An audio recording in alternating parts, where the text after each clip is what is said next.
हरिओम। यज्ञो वै श्रेष्ठतमं कर्म। यज्ञ ही जीवन का श्रेष्ठतम कर्म है।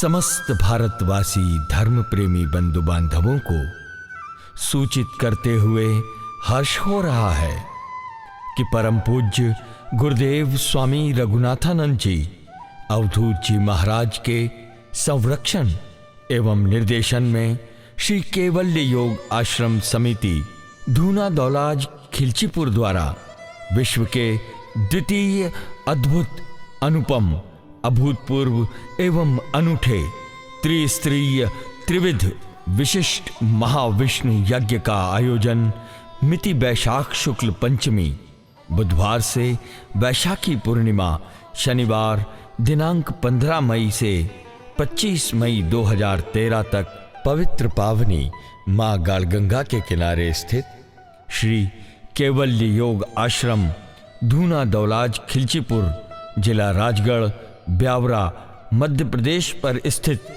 यज्ञ भूमि पर किया जा रहा है।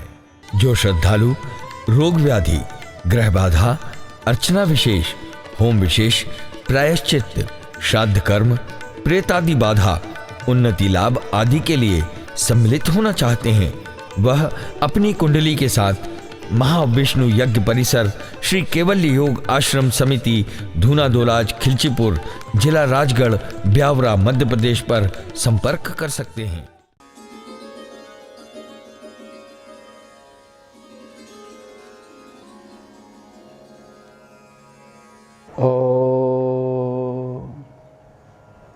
भारतवासी समस्त भद्र पुरुषों कैवल्य योग आश्रम धूना परिसर में गाढ़ गंगा के तट पर इस मालवा की धरती पर एक अद्भुत अनुपम अनूठा और अभूतपूर्व यज्ञ हो रहा है।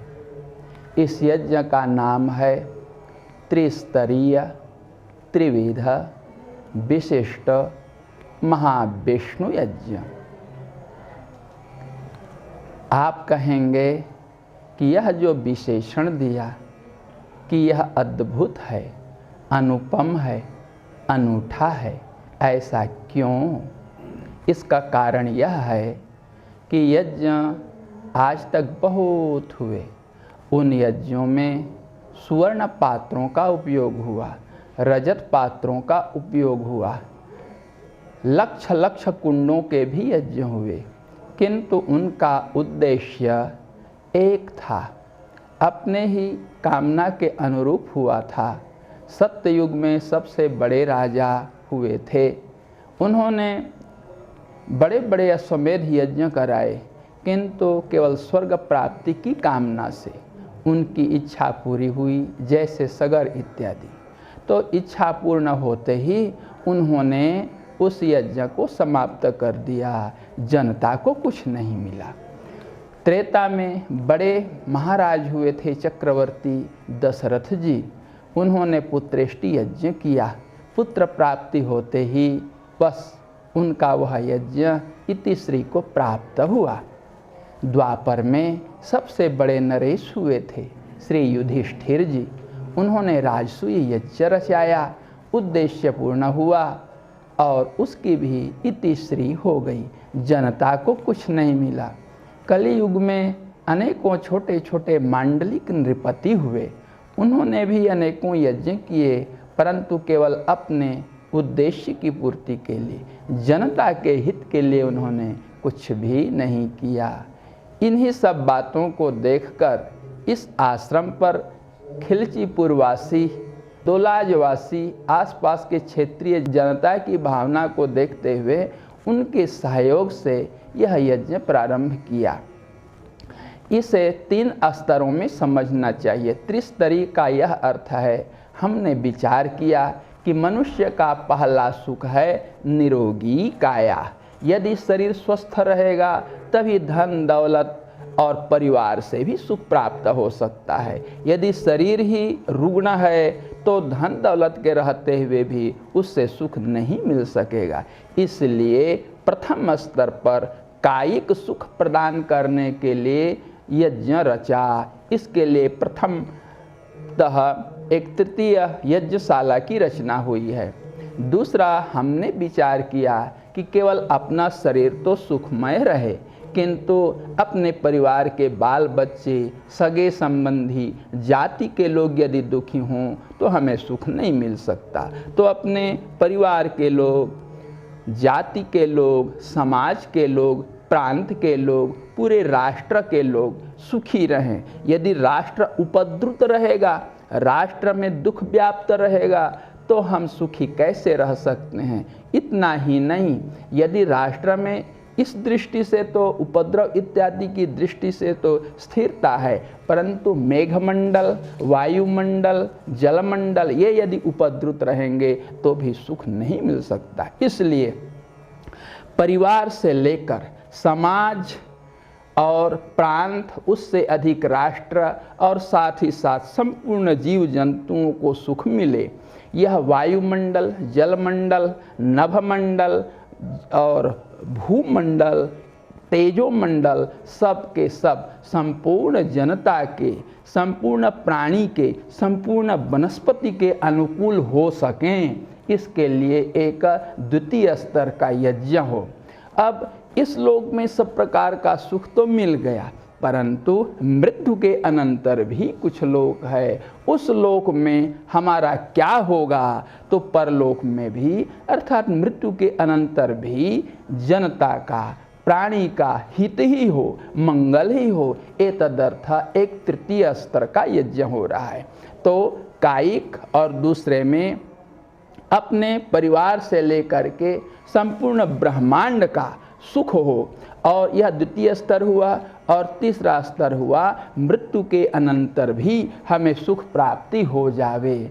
इन तीनों विषयों पर आज तक कोई सम्मिलित यज्ञ नहीं हुआ था, इसलिए कहा कि ऐसा यज्ञ आज तक भारतवर्ष में पहले नहीं हुआ, ये प्रथम बार हो रहा है। भले ही लाख कुंड के यज्ञ हुए, लेकिन तीनों स्तरों को छूने वाला कोई यज्ञ नहीं हुआ था। इन तीनों स्तरों को पूर्ण करने के लिए 3 यज्ञशालाओं का निर्माण किया गया है। प्रथम यज्ञशाला में सनातन परंपरा से दीक्षित होकर जो प्राणी भाग लेंगे उन्हें वहाँ पर प्रवेश मिलेगा। द्वितीय यज्ञशाला में यह जो द्वितीय स्तर कहा था, समाज से लेकर के पूरे ब्रह्मांड के जीव जंतुओं का, इतना ही नहीं, पृथ्वी के कण, जल के परमाणु, वायु के परमाणु, तेजस परमाणु और नभोमंडल भी मंगलमय हो जाए, इसके लिए द्वितीय यज्ञशाला की व्यवस्था की गई है। इसमें सबसे बड़ी विशेषता इसकी यह है, आज तक जो किसी जनता को लाभ नहीं मिला, वो यह है कि कोई एक नया पैसा भी न दिया हो, वो भी वहाँ जा कर के होम कर सकता है। जनता के मन में इच्छा होती है कि मेरे पास धन नहीं है, इसलिए मैं होम नहीं कर सका। क्या ही होता अच्छा कि यदि मुझे भी 5 आहुति डालने के लिए सुअवसर मिल जाता। इसी जनता की मनोभावना को पढ़कर इस क्षेत्र की जनता के लाभ देने के लिए यह द्वितीय यज्ञशाला बनी है, जिसमें कोई भी व्यक्ति उसमें भाग लेकर हवन कर सकता है, परंतु भारतीय परिधान से उसका एक नियम है, धोती कुर्ता शिखा सूत्र के साथ ही, चूंकि उसका यही नियम है। तृतीय यज्ञशाला में जो कोई भी शरीर के रोगों से ग्रस्त है, उस रोग को दूर करने के लिए उसकी व्यवस्था है, जिसमें 180 प्रकार के जड़ी बूटियों का समावेश रहेगा। उन्हें वो आहुति में प्रदान करेंगे। इस विशाल उद्देश्य को पूर्ण करने के लिए इसमें आयुर्वेद के प्रकांड विद्वानों की जरूरत है, और साथ ही ज्योतिषियों की जरूरत है, आगम वाले की भी जरूरत है। नस नाड़ी देख करके आयुर्वेदज्ञ यह बतलाएंगे कि आपको अमुक रोग है, इसके लिए अमुक औषधि की जरूरत है। जो रोग खाने से दूर नहीं होते, वही रोग उन्हीं जड़ी बूटियों को होम कर देने से लाभ कर जाते हैं, क्योंकि शरीर के अंत्र जब जड़ी बूटियों को पचा नहीं पाते हैं तो उसे अग्नि में आहूत कर देने पर, मंत्र बल, मनोबल और योग बल से संयुक्त कर देने पर उसके अति सूक्ष्म परमाणु उससे ग्रहण कर लेते हैं। इसीलिए ऐसा विधान किया गया है। जब वो निर्णय कर देंगे तो इसके बारे में फिर विचार किया गया कि रोग केवल इसी जन्म के ही नहीं होते, पिछले जन्म के पापों से भी होते हैं। पूर्व जन्म कृतम पापम व्याधि रूपेण बाधते तत्शांति औषधि, न केवलम औषधि जपई देवार्चनई। धन्वंतरि जी ने कहा जप होम सुरार्चनई, जप से होम से देवाराधन से होता है। इसलिए ज्योतिष के आधार पर यह जाना जाए कि किस दोष के कारण इसे रोग हुआ है, इसके लिए ज्योतिर्ज्ञाता वहाँ पर विद्यमान रहेंगे तो वो लोग निर्णय करके बताएंगे। साथ ही कर्म विपाक संहिता के आधार पर किस पाप के कारण कौन रोग होता है इसका निर्णय किया जाएगा।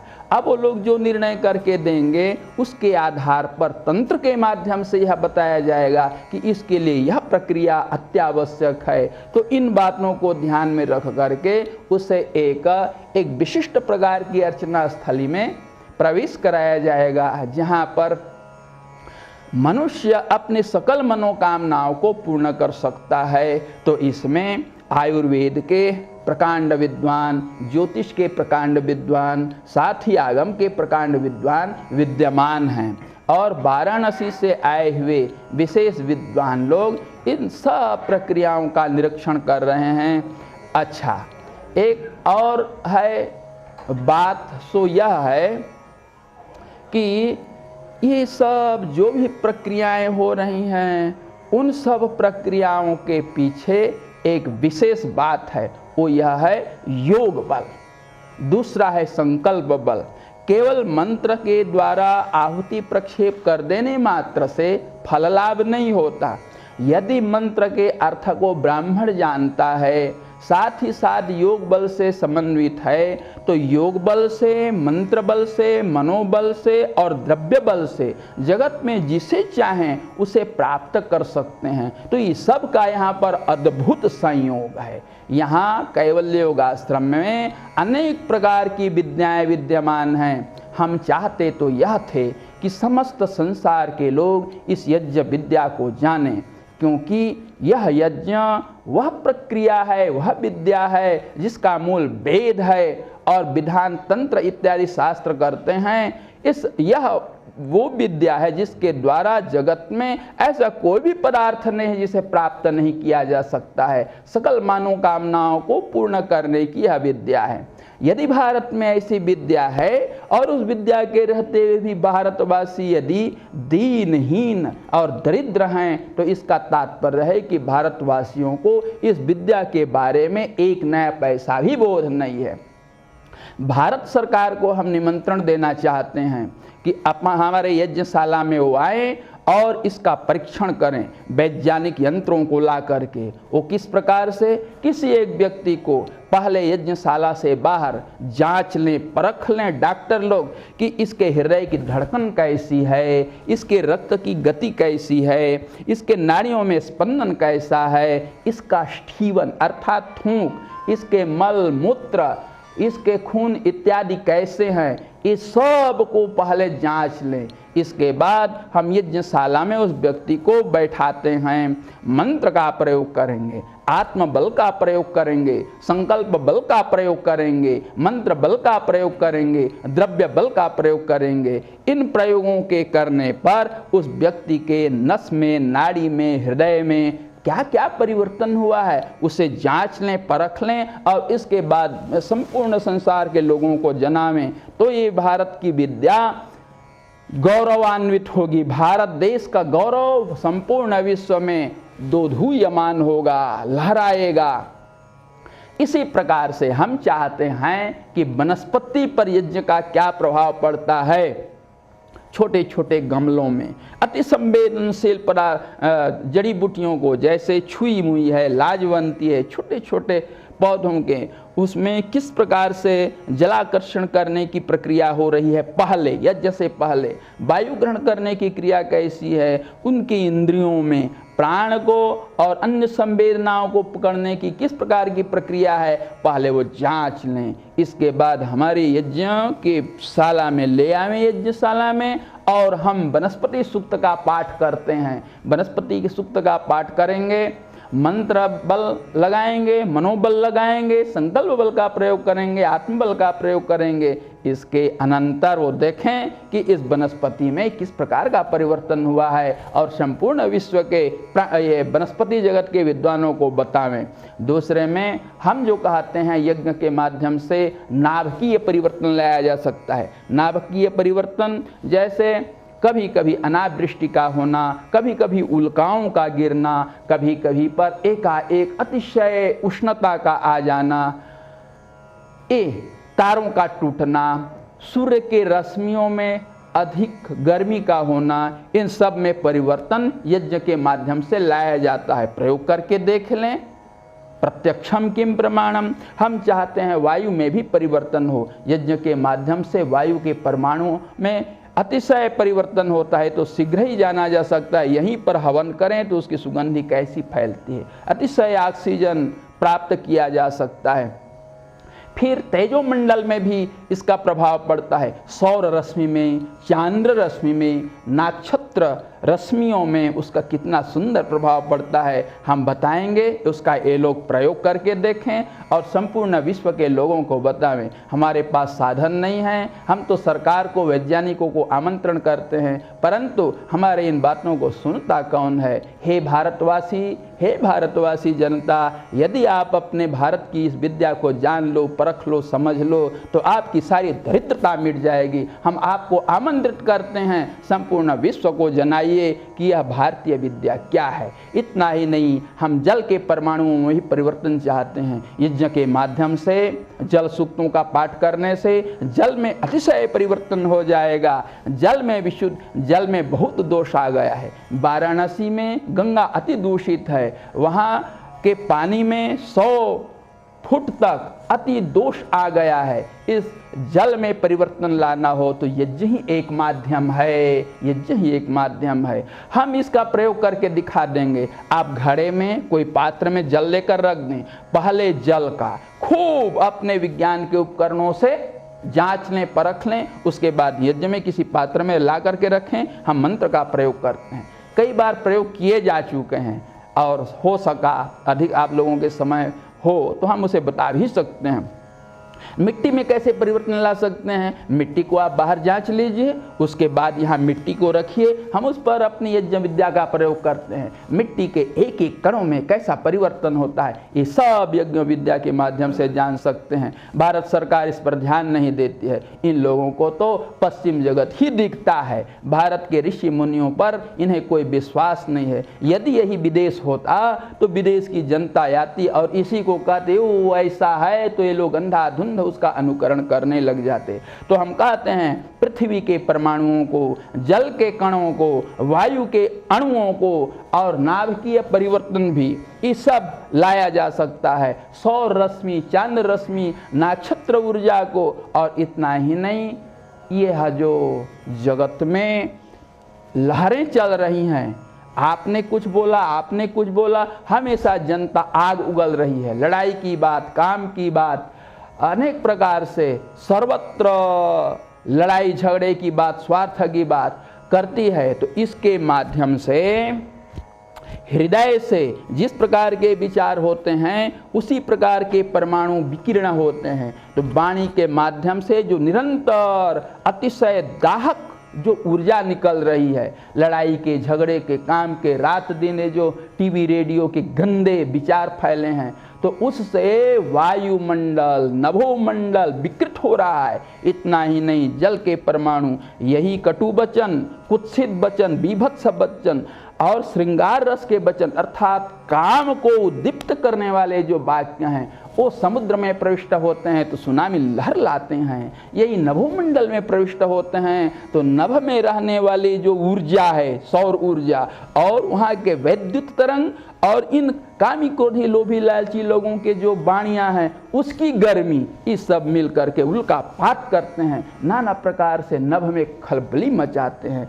और यही परमाणु जब भूतल में प्रवेश करते हैं, कौन से, जो लोगों के तामसी जनों की जो वाणियाँ हैं वो भूतल में प्रविष्ट होते हैं, तो भूतल की ऊष्मा गर्मी और उसमें सूर्य की प्रविष्ट होने वाली रश्मि और ये वाणी की गर्मी, ये सब मिलकर जहाँ तहाँ दरारें फाड़ देते हैं। इतना ही नहीं, पृथ्वी के तल में जो जल है उस जल को सूख लेते हैं, यही भूकंप लाते हैं। लोग समझते नहीं है भूकंप क्यों होता है। वेद मंत्र में पाठ होता है ओम द्यौः शांति, जो लोग शांत हो जाए, हमारे मनोबल से, आत्मबल से, प्राण बल से, द्रव्य बल से, मंत्र बल से द्युलोक में शांति अवश्य आएगी।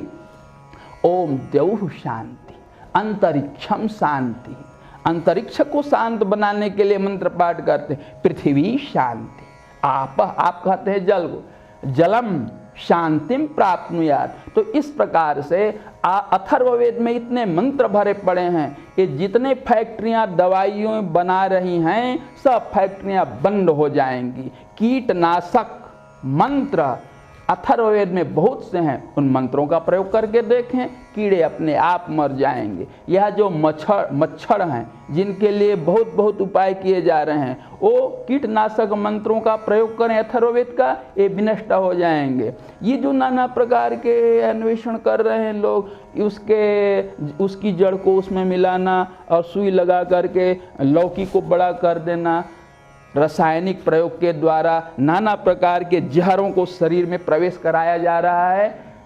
एक ऐसी विद्या है वनस्पति विद्या, इसमें अथर्ववेद में है। उन मंत्रों का पाठ करने मात्र से छोटा सा फूल बड़ा हो जाता है, 5 किलो का कटहल 25 किलो का हो जाता है। फल में, फूल में, वनस्पति के पत्रों में इसके मंत्र भी अथर्ववेद में भरे पड़े हैं। प्राण सूक्त है, इन प्राण सूक्त का विधिवत पाठ करने से और द्रव्यों का उसमें पुट देने से, मनोबल का पुट देने से प्राण में जीवनीय शक्ति इतनी बढ़ जाएगी कि जो लोग इस जगत में कल मरने वाले हैं वो वर्षों जी सकते हैं। तो हम पृथ्वी के परमाणुओं को, जल के परमाणुओं को, वायु के परमाणुओं को, तेजस परमाणुओं को और नाभिकीय जो अशांति है उस सब को विशुद्ध करना चाहते हैं। यदि सरकार इस पर ध्यान दे तब तो। इसलिए भारत की जनता के प्रति हमारा यह इस कैवल्य योग आश्रम से संदेश है कि आप अपने उस प्राचीन विद्या को, यज्ञ विद्या को समझें। इसके द्वारा हर पदार्थ की प्राप्ति की जा सकती है। निसंतान व्यक्ति संतान प्राप्त कर सकता है, राज्य भ्रष्ट व्यक्ति राज्य प्राप्त कर सकता है इस मंत्र के पाठ से और विनियोग उत्तम होने से, इसकी पद्धति को ठीक ठीक जानने से। यह जो कहा जाता है कि हमारे घर के बाल बच्चे मातृ विमुख, पितृ विमुख, समाज विमुख हो रहे हैं, उनमें उत्तम संस्कार भरा जा सकता है, अनुकूल परिस्थिति उत्पन्न की जा सकती है। यज्ञ एक ऐसी विद्या है जो विद्या समस्त संसार के धारक तत्व हैं, उन सब धारक तत्वों में धारणा शक्ति को बढ़ा देती है। यज्ञ के संबंध में कहा गया है कि यज्ञ ही पृथ्वी की नाभि है। नाभि का तात्पर्य है वह केंद्र, जिस केंद्र से जहाँ तक उसका वृत्त है वहाँ तक उसका संबंध ठीक ठीक बन जाए। जैसे मनुष्य के उदर में एक नाभि है, इस नाभि से अनेक प्रकार की नाड़ियाँ निःसृत होती हैं, संपूर्ण शरीर में फैलती हैं और उसी नाभि केंद्र से रस का, रक्त का, प्राण का, ऊर्जा का, चेतना का जो स्रोत है पूरे शरीर में पहुंचता है। ये नस नाड़ियाँ पहुंचाती हैं। अथवा इसे यूँ समझें, जैसे अनेक रथ के जो चक्र हैं एक बिंदु पर मिलते हैं, तो उसको अनेक स्थान से आने वाले चक्र अरे जैसे एक स्थान पर मिलते हैं तो उसे केंद्र कहते हैं। अथवा यूँ कहें कि उसी स्थान से अरे निकल कर चारों तरफ फैलते हैं। तो जिस स्थान से, अथवा कमल ने कमल के जिस बिंदु से अनेक पंखुड़ियां निकलती हैं, अथवा यूं कहें अनेक पंखुड़ियां जिस बिंदु में आकर के मिलती हैं, उस स्थान का नाम है नाभि। इसी का पर्यायवाची शब्द है केंद्र। ठीक इसी प्रकार से यह यज्ञ वेदी समस्त ब्रह्मांड का एक केंद्र है, समस्त ब्रह्मांड की एक नाभि है। तो जैसे नाभि प्रदेश से समस्त शरीर का संचालन होता है, उसी प्रकार यज्ञ वेदी से, यज्ञ के माध्यम से समस्त ब्रह्मांड का संचालन होता है। इसीलिए ब्राह्मण ग्रंथों में कहा अयम हि यज्ञो भुवनस्य नाभिः। इसीलिए अन्य ब्राह्मण ग्रंथ में कहा यज्ञो वै श्रेष्ठतमं कर्म, यज्ञ के समान श्रेष्ठतम कर्म इस दुनिया में और कुछ भी नहीं है। यज्ञ विद्या अपूर्व विद्या है। तो संपूर्ण संसार के जो धारण करने वाली शक्तियां हैं, उन शक्तियों के सूक्ष्म अंशों को यज्ञ की वेदी में मंत्र विद्या से, वेद विद्या से और स्मृति ग्रंथों के आधार पर, ब्राह्मण ग्रंथों के आधार पर और जो गृह सूत्र, स्वलायन सूत्र इत्यादि हैं, उन विधियों के आधार पर, और इतना ही नहीं तंत्रों का आश्रय लेकर, और इतना ही नहीं ऋषि मुनियों के प्रयोग के आधार पर, यदि इस विद्या को हम विनियुक्त करें, उपयुक्त करें, अपने लिए उपयोग में लाएं, तो जगत में ऐसा कोई भी पदार्थ नहीं है, ऐसा कोई भी अभिलषित पदार्थ नहीं है जिसे हम प्राप्त न कर सकें। ऐसी यज्ञ विद्या के रहते हुए यदि भारत दरिद्र है, दीन है, हीन है, दुखी है, तो यह भारत का दुर्भाग्य है। इसलिए भारतवासियों, आप सबको कैवल्य योग आश्रम समिति की ओर से, कैवल्य योग आश्रम की ओर से, साधु संतों की ओर से, ब्राह्मणों की ओर से, विद्वानों की ओर से, मनीषी और प्राचीन गवेषकों के की ओर से, वेद की ओर से, स्मृति की ओर से, शास्त्र की ओर से, पुराणों की ओर से यह संदेश दिया जा रहा है कि आप फिर से इधर लौटिए, लौटिए, लौटिए और अपने तन मन को, परिवार को, विश्व को एक एक जल से, थल के अणु से लेकर के नभ तक को आनंद से भर दीजिए, मंगल से भर दीजिए, समस्त संसार मंगलमय हो जाए। विश्व जननी विद्या यदि कोई है तो वह यज्ञ विद्या है। विश्व जननी विद्या यदि कोई है तो वह यज्ञ विद्या है। विश्व जननी कोई विद्या है, अर्थात विश्व जननी का अर्थात संपूर्ण संसार का हितकारक, कीड़े से लेकर के इंद्र पर्यंत, धूल के एक अणु से लेकर के नभ पर्यंत, सकल जीव जंतुओं का, वनस्पतियों का यदि कोई हितकारक विद्या है तो यज्ञ विद्या है। इस यज्ञ का बहुत विस्तार है। भगवान श्री कृष्ण ने कहा यज्ञ के बिना इस संसार में कोई रह नहीं सकता। सूर्य भी यज्ञ कर रहा है, चंद्र भी यज्ञ कर रहा है, नक्षत्र भी यज्ञ कर रहा है, मेघ भी यज्ञ कर रहे हैं, नदियां भी यज्ञ कर रहे हैं, समुद्र भी यज्ञ कर रहा है, पृथ्वी, ग्रह, नक्षत्र, तारे, संपूर्ण संसार यज्ञमय है। ये यज्ञ कैसे कर रहे हैं, इसे समझने के लिए कुछ समय चाहिए। हम आपको आमंत्रित करते हैं, आप आइए, समस्त जगत कैसे यज्ञ कर रहा है। भगवान ने इस संसार को वस्तुतः बनाया है तो एकमात्र यज्ञ के लिए। महाभारत वैष्णव पर्व में यह वचन आता है, यज्ञार्थम पृथ्वी सृष्टा संभारार्थम तथैव च। इस पृथ्वी का निर्माण एकमात्र परमेश्वर ने यज्ञ वेदी के लिए किया है। यज्ञ वेदी के लिए पृथ्वी का निर्माण किया है। संभारार्थम, संभार कहते हैं सामग्री को। तो यज्ञ के संपन्न बनाने के लिए जो सामग्रियां हैं, उन सामग्रियों को रखने के लिए। अच्छा, और यज्ञ में समिधा की जरूरत है, पशुओं की जरूरत है। तो संपूर्ण संसार का विरचन, संरचन, अनुरचन यदि उन्होंने किया है तो एकमात्र इसीलिए कि यज्ञ प्रक्रिया चलती रहे, चलती रहे, चलती रहे। यज्ञार्थम पृथ्वी सृष्टा।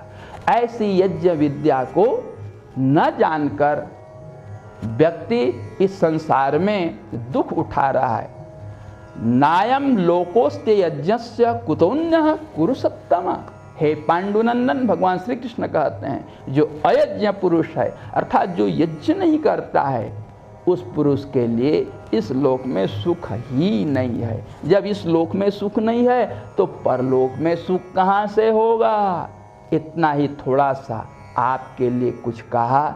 यदि यज्ञ के बारे में और कुछ जानना हो तो इसके लिए तो जितना कुछ कहा जाए उतना ही थोड़ा है। समस्त जगत यज्ञ के लिए, वेद यज्ञ के लिए, इसीलिए कहते हैं यज्ञ भगवान का रूप है, यज्ञ भगवान का स्वरूप है। इसके बारे में आइए और अधिक रूप से जानने के लिए कैवल्य योगाश्रम मध्य प्रदेश ब्यावरा राजगढ़ के समीप खिलचीपुर तहसील का एक छोटा सा ग्राम दोलाज के परिसर में गाढ़ गंगा के तट पर देवभूमि बल्ला पर स्थित धूना पर बना हुआ कैवल्य योगाश्रम, इसे न भूलें। हरिओम तत्सत, हरिओम तत्सत, हरिओम तत्सत।